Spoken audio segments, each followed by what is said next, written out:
University College Dublin Humanities Institute showcases UCD's expertise and scholarship in the humanities and stimulates new interdisciplinary areas of research of international distinction.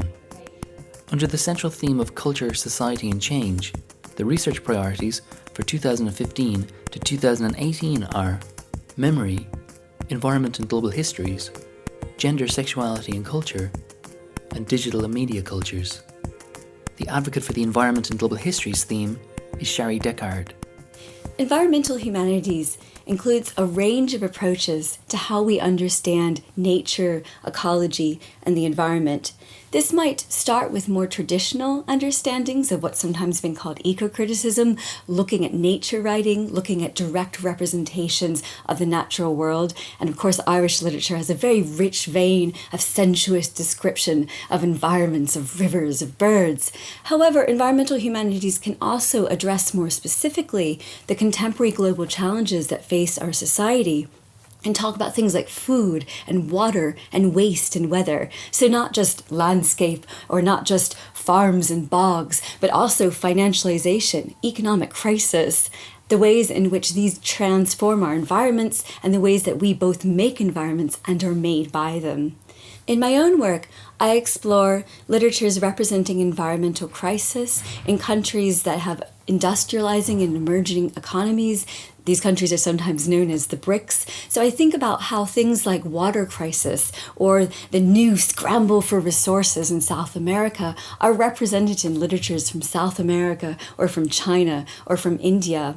As part of this research, I run the World Ecology Research Network based in the Humanities Institute, which brings together social scientists and humanities scholars in order to explore, through interdisciplinary perspectives, the intertwining contexts of economic, social, and ecological change, looking at contexts ranging from imperialism to contemporary globalization to financialization. This means not just talking about forests and bogs and rivers, but also talking about food, water, waste, urban infrastructure, brown sites. It's not just about the idea of nature as a beautiful, sublime, or a pastoral, but the ways in which we change nature and are a part of it. To give an example, this photograph, entitled Pyrite Hell, by activist photographer Paul Reynolds, was shown in an exhibition called Landscapes of Crisis, co-sponsored by the UCD Humanities Institute and Dublin City Council.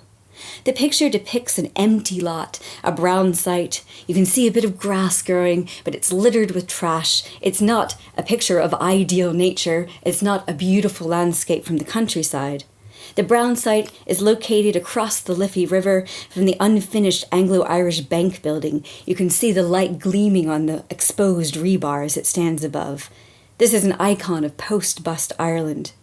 We argued in the exhibition that this is just as much an image of the environment, an environment of austerity, of uneven urban development, of decisions about how to plan and organize the environment, as you would have in a picture of the Connemara peat bogs. This is just as much an ecological image of the way in which humans engage in environment making as would be a picture of a forest or a river.